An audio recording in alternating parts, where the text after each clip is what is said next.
Hi, this is Ted with the Deppmann team, and today we're going to go over on how to identify your B&G pumps. This is the first pump I would like to identify. This is a Series 60 Bell & Gossett.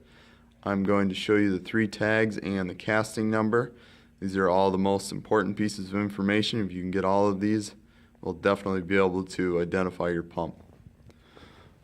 I'm going to go from most important pieces to least important.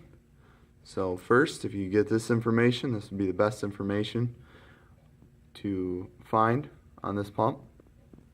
Second would be the casting number. If we could get that, that'd be great. Be able to figure out what kind of pump you're working with. Third would be this information, just to figure out the motor. Not all of this information is pertinent, but volts, amps, horsepower, phase. This is all good information if we're trying to figure out what kind of pump you're identifying. Fourth would be this tag. Unless there's a number here, this hasn't been changed, and this is still the standard tag that comes with the unit. This number right here is just a date identification. This is the second pump I wanted to identify. This is the B&G 1510 series pump. Very standard pump.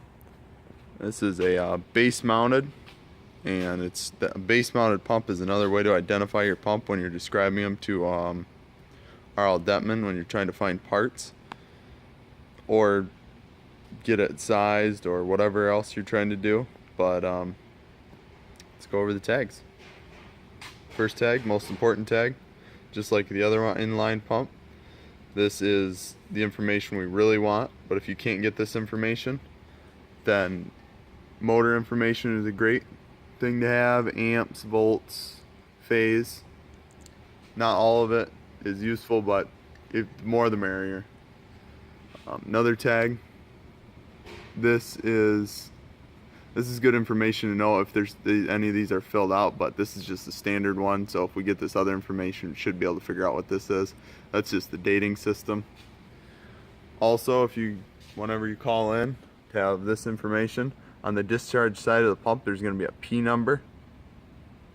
That's good to have.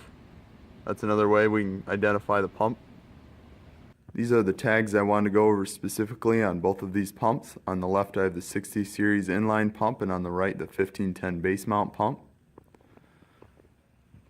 The green arrow is the tag that we're going over just because of how important these tags are. I wanted to go over them separately. We're going to work from top to bottom. The E60 is the series of pump that we're looking at. The 1.5 is the outlet and inlet size of these pumps, which is often going to be the same with the smaller inline pumps. And the 6.25 is the max impeller size. The E613S is the model number for this pump. The identification number is the stock ID number. And then at the very bottom is the serial number. This is an F81, which stands for F for 6, which is June. And the 81 gets switched to be 2018. Next we have the 1510 base mount pump. This is the second pump we looked at, and I'm going to again work from top to bottom on what this tag is. This is, again, green arrow pointing at which tag this is on the pump. From top to bottom is 1510. This is the type of pump it is. The 2BC is on the model number and the top tag piece. That is just the model number. The 7.875 is the impeller size on this pump right now. Next is standard design pressure. That's the max pressure this pump works at. The very bottom of this we have GPM, foot of head, horsepower, and RPM. These pumps are designed for these pressures and GPMs and horsepowers and RPMs, and then it is stamped on them and shipped out. So that's what the system design is. Again, I just want to go over these 2 tags specifically just because of their importance. And now we're going to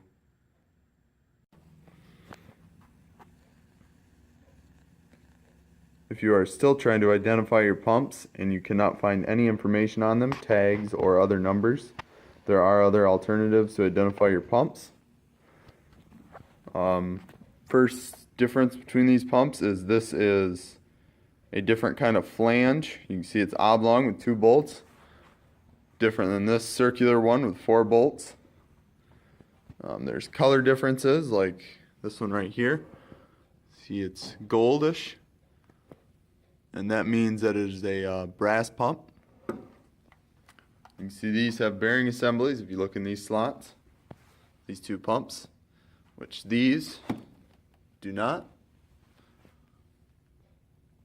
You can also see that there's, oh, this pump. This pump has a selector switch on it. Different than this pump, which is just a constant speed. Also, base mounted and inline pumps are a good way to describe your pump. And that is a few of the attributes that you can use to describe the pump you are looking at. Thank you for watching this video clip today. I hope you learned a lot. And if you ever have any other questions, just call our customer service here at R.L. Deppmann. Have a nice day.